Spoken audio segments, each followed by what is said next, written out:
Hello, Assalamu alaikum. This is Daniel on the behalf of Educator Academy. The first lecture launching by 9th class and 10th class. Introduction of Physics, Chapter number 1st, Physics, Lecture number 1st. आपको बताता चलूँ ये lecture deliver किया गया है Jawad Daniel की तरफ से। और प्लीज़ इस चैनल को सब्सक्राइब करें ताकि हम आपके लिए नई वीडियो अपलोड कर सकें। So without wasting our time we start our lecture introduction of physics. So physics पहले आता है फिज़िक्स। फिज़िक्स से पढ़ने से पहले आपको ये पता होना चाहिए कि फ़िज़िक्स हम क्यों पढ़ते हैं और किस लिए पढ़ते हैं। फ़िज़िक्स जो है वो लफ्ज़ है फिजिकोस में लिया गया है, जो ग्रीक वर्ड है। कौन सा वर्ड है? ग्रीक वर्ड, लातीनी ज़बान का ग्रीक वर्ड है, जिसकी माना है नेचुरल, यानी कुदरती। जो भी कुदरत की चीज़ें अल्लाह ताला ने बनाई है, जैसे असल में ये चीज़ें पहले बनी हुई थी, जैसे भी बहुत सी सारी चीज़ें जो अल्लाह ताला ने बनाई है, साइंसदानों ने उनकी तहकीक की, जिसमें साइंसदानों ने तहकीक करके बनाया है इलेक्ट्रिसिटी, जिसमें पावर जनरेटर है, पावर फैक्टर है, या इलेक्ट्रिसिटी, रेडियो, टीवी, लेज़र जो है वो साइंसदानों ने बनाया। और ये कहा कि फ़िज़िक्स हम इसलिए पढ़ते हैं क्योंकि हमें इन चीज़ों की ज़रूरत पड़ती है, इसलिए हम फ़िज़िक्स पढ़ते हैं। आपसे कोई भी कैसा सवाल करे कि why we study physics, because we need it for physics, we need it for physics because we are using the daily routine for the physics. For example, we are using the fan, we are using the electricity, power generator. बहुत सारे exam है introduction of physics के। तो physics आपको पता चल गई छोटे से इंट्रोडक्शन में। तो फिजिक्स लव फिजिकोस से लिया गया है, जिसकी माना है नेचुरल, कुदरत की चीज़ें। फिजिक्स की डेफिनेशन पे आते हैं। Physics is the branch of science which offer the study of the properties of matter and energy along with the interaction between them.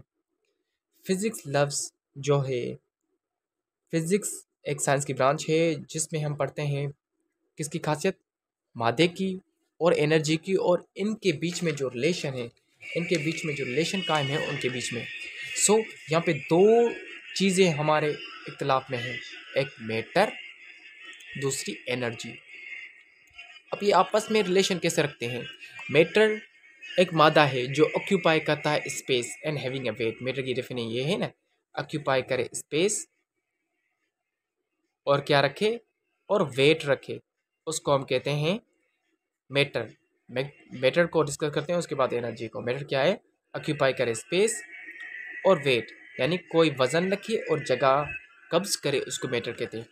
फिर मैटर की तीन इकसाम आ जाती है, सॉलिड, लिक्विड और गैस। अब ये कैसे है? सॉलिड जो है हमारी पेन है, हमारा बुक है, जो दीगर चीज़ें आ जाती है वो सॉलिड में आ जाती है। फॉर एग्जांपल, क्यों? सॉलिड एक डिफाइंड शेप है, जिसकी डिफाइंड वाली, इस पेन को देखें आप, ये इसकी डिफाइंड शेप भी है, शेप है ना इसकी, और डिफाइंड वॉल्यूम भी है, जिस तरीके से हम इसको देख सकते हैं या हम इसको पकड़ सकते हैं, मरोड़ सकते हैं, यानी शेप भी है इसकी। अगर किसी भी दायरे में हम इसको छोड़ते हैं तो इसकी शेप और इसकी जो वॉल्यूम है वो बरकरार है। क्यों? क्योंकि फोर्स ऑफ अट्रैक्शन जो इसमें है, फोर्स ऑफ अट्रैक्शन जो है वो हाई है। फोर्स ऑफ अट्रैक्शन एफ जो है इसमें हाई है। क्यों हाई है? क्योंकि इनके जो छोटे छोटे मालिक्यूल है ना, पेन के इसके छोटे छोटे मालिक्यूल है, वो आपस में टाइटली पैक्ड है, बहुत मजबूती से पैक है, इसलिए सॉलिड डिफाइंड शेप और डिफाइंड वॉल्यूम होती है। और लिक्विड की defined shape but not defined volume. मिसाल तौर वाटर या हनी को हम एग्जांपल लेते हैं, ये हमारे लिक्विड में आ जाती हैं, उनकी फोर्स ऑफ अट्रैक्शन जो है वो कम है। क्यों? जो हम पानी को कहाँ फेंकते हैं तो उसका वॉल्यूम जो है बिगड़ जाता है। शेप हमें नज़र, शेप मीन्स जो नज़र में आए चीज़, शेप बरकरार रहता है पर वॉल्यूम जो है वो बिगड़ जाता है। नेक्स्ट है गैस। गैस जो है वो एयर है। जो भी गैस जो नॉट डिफाइंड शेप है, नॉट डिफाइंड वॉल्यूम, ना ही उसका शेप है ना वॉल्यूम है। क्यों? क्योंकि फोर्स जो ऑफ अट्रैक्शन उसमें ज़ीरो है। अगर फोर्स ऑफ अट्रैक्शन होती तो वो नज़र आती, कम या ज़्यादा। याद रखें, solid force of attraction high है, लिक्विड में लो है और गैस में ज़ीरो है। एमसीक्यूज़ में आता है एप्टीट्यूड में, कौन सी गैस, वो कौन सा मैटर का एग्जाम है जिसमें जो है फोर्स ऑफ अट्रैक्शन हाई है, वो है सॉलिड। वो कौन सी एग्जाम है मैटर की जिसमें फोर्स ऑफ अट्रैक्शन लो है, वो लिक्विड है। जिसमें ज़ीरो है वो गैस है। और याद रखें कि सॉलिड में आ जाता है हमारी पेन, बुक, जो चीज़ें नज़र आती है, जिसको हम उठा सकते हैं, दूसरी जगह पर रख सकते हैं। लिक्विड जैसे पानी, हनी, ऐसे होता है। गैस एयर होती है, नाइट्रोजन, कार्बन, ऑक्सीजन, ये भी दीगर एग्जाम्पल है गैसेस के। आपको पता चल गया है कि मैटर क्या है। नेक्स्ट हमारा है एनर्जी। एनर्जी क्या है? Ability to do work, ability to do work, किसी भी काम करने की सलाहियत को कहते हैं एनर्जी। कोई भी काम किया जाए क्या, तो उसमें हमारी एनर्जी रिक्वायर्ड होगी, कोई भी काम। फॉर एग्ज़ाम्पल एक बंदा है जो, उसकी गाड़ी ख़राब हो गई है, जिसके नतीजे में वो अपनी गाड़ी को धक्का देता है। कैसे देता है धक्का? ऐसे देता है जिसमें इसकी मस्कुलिन एनर्जी जो है ज़ोर लगाता है, वो चेंज हो जाएगी इसकी स्टार्टेड यानी पावर एनर्जी में, उसकी पावर एनर्जी में चेंज हो जाएगी, जिससे गाड़ी थोड़ा ऐसे चल जाएगी। यानी ये सिर्फ फोर्स लगा है जिससे वो गाड़ी मोशन होना शुरू हो गई। ठीक है, ये हमारी एनर्जी है। किसी भी काम करने की सलाहियत को क्या कहते हैं? एनर्जी कहते हैं। अब आते हैं इसकी ब्रांच को विदाउट वेस्टिंग वे टाइम। सो ब्रांचेस कौन सी है? Mechanics, electricity, electromagnetics, solid state, atomic physics, nuclear physics, biophysics और एस्ट्रोफिजिक्स।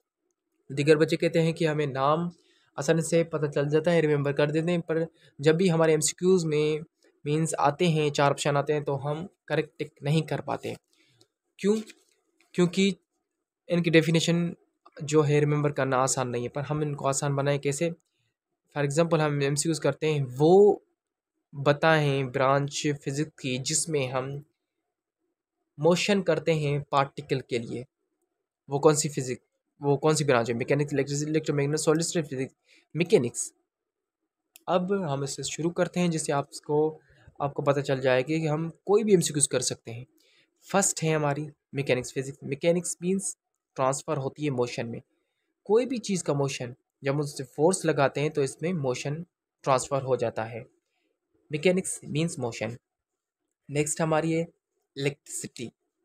इलेक्ट्रिसिटी मीन्स इलेक्ट्रिसिटी यानी जो हमारी बिजली आती है घरों में, पावर फैक्टर या जनरेटर में, या डीसी मोटर या एसी मोटर, जो भी होता है वो इलेक्ट्रिसिटी यानी इलेक्ट्रिक चार्ज की बुनियाद पर होता है। जो मैं फॉर एग्जांपल ये बता दूं कि जो हमारी वायर होती है 329 जो वायर होती है, इसका नाम है वायर का, जिसमें कॉपर वायर होती है, उसमें इलेक्ट्रिक चार्ज होती है जो नज़र नहीं आती है, जो जनरेट करती है करंट को। क्या जनरेट करती है? करंट को जनरेट करती है, इसलिए वो इलेक्ट्रिसिटी में तब्दील हो जाती है। इलेक्ट्रोमैग्नेटिज्म है थर्ड वन। इलेक्ट्रोमैग्नेटिज्म ये दो ब्रांच है। Electro means electric charge, magnetism जो हमारा चकमक इस्तेमाल होता है, जिसमें it is a concern with the physical phenomena electricity plus magnetic. So simple. Solid state physics. Atom arrange in three dimension. Three dimension कौन से एटम के? सॉलिड, लिक्विड, गैस, जो मैंने तफसील से आपको बता दिए हैं। Solid, liquid, solid state physics आई को atom arrange in three dimension. Atomic physics. Physics is the physics in which we study structure and properties of atom. आप इसको ध्यान से समझिएगा कि ये एटम है एक किस्म का। पिछले साइंसदानों ने कहा था कि एटम जो है टिनी पार्टिकल है। एटम क्या है? टिनी पार्टिकल है, इससे कोई छोटी चीज़ है ही नहीं। पर जैसे साइंस ने तरक्की की तो इसने कहा कि एटम से भी छोटे हैं लिटिल पार्टिकल है, जिसका नाम है इलेक्ट्रॉन, दूसरा है प्रोटॉन और तीसरा है न्यूट्रॉन। ठीक है, एटम एटम जो है वो क्या है? एक टिनी पार्टिकल है। इससे भी छोटे पार्टिकल है जिनका नाम है इलेक्ट्रॉन, प्रोटॉन, न्यूट्रॉन। वो कहाँ होते हैं? वो न्यूक्लियस के अंदर होते हैं। प्रोटॉन और न्यूट्रॉन जो है अंदर होते हैं, और इलेक्ट्रॉन जो है बाहर रिवॉल्व कर रहा होता है। ठीक। और आ गए छठी डेफिनेशन न्यूक्लियर फिजिक्स। न्यूक्लियर को हम कैसे याद करें? Structure plus properties plus reaction of nuclear atom. अब ये क्या है जो हमने एग्जाम पढ़ी? प्रोटॉन, न्यूट्रॉन, इलेक्ट्रॉन, एटम की एग्जाम। प्रोटॉन जो है पॉजिटिव, न्यूट्रॉन जीरो और इलेक्ट्रॉन नेगेटिव। ध्यान से सुनेगा, जो इलेक्ट्रॉन है वो रिवॉल्व करता है बाहर न्यूक्लियस के, जैसे जो है अर्थ रिवॉल्व करती है सूरज के, या हमें तो ऐसा लगता है कि जो सन है वो रिवॉल्व करता है अर्थ के, ऐसे ही ना। ये हमारी अर्थ है, रिवॉल्व करता है सन, हम तो ऐसे ही कहेंगे, हमें ऐसे ही दिखाई देता है। जो सन है वो इलेक्ट्रॉन के मानंद है, जो अर्थ है वो हमारा न्यूक्लियस है, जिसमें प्रोटॉन और न्यूट्रॉन शामिल हैं। ठीक है। उसके बाद है बायो फिजिक्स। वो है जो हमेशा लिविंग थिंग्स के बारे में शाया की जाती है। एस्ट्रोनॉमिकल क्या है? Astronomic astronomical bodies. तो सिंपल है। अब पता चल गया कि ब्रांच ऑफ फिजिक्स हम कैसे एग्जिस्ट कर सकते हैं, रिमेंबर कर सकते हैं। नोट कीजिएगा नीचे। मैटर क्या है? मैटर मैंने आपको बता दिया, anything which occupy space and having a weight. वो चीज़ जो स्पेस रखे और वेट रखे। और फिर मैटर की हमने एग्जाम पढ़ी, सॉलिड, लिक्विड, गैस। सॉलिड जो शेप हो और वॉल्यूम हो, लिक्विड जिसमें नो शेप हो पर वॉल्यूम हो, गैस जिसमें नो शेप नो वॉल्यूम। क्यों इसमें शेप है और वॉल्यूम है सॉलिड में? क्योंकि force of attraction is strong. Example है इसकी पेन, या बुक भी हो सकती है, कुछ भी हो सकती है। Liquid no shape no volume, why? Because force of attraction is weak. Example water. Gas क्या है? No shape no volume, why? Because no force of attraction, force of attraction is zero. Example air. अब यहाँ पे एक condition है कि air matter है, air is a matter और non matter. Air is matter and non matter, बहुत condition involve करती है एयर।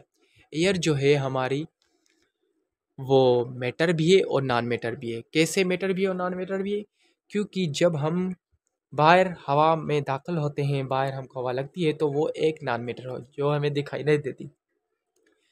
फिर जब हम इसको सिलेंडर में डालेंगे एयर को, तो वो एक किस्म की मैटर बन जाती है, क्योंकि वो एग्जॉस्ट होती है। जैसे हम किसी सिलेंडर में गैस भरवाते हैं तो वो जो सिलेंडर है वो भारी हो जाता है। क्यों? क्योंकि उसमें एयर दाखिल हो जाती है, पर बाहर हमें पता नहीं चलता कि वो एयर एग्जस्ट है। तो बाहर की हवा जो है वो नॉन मैटर है। आपको कोई कहे कि एयर मैटर हो सकता है, कहीं हाँ मैटर हो सकता है, जब उसको किसी चीज़ में इन्वॉल्व किया जाए, किसी चीज़ में बंद किया जाए, एग्जिस्टेंस किया जाए किसी चीज़ में, तो हम उसको मैटर मैटर कहेंगे।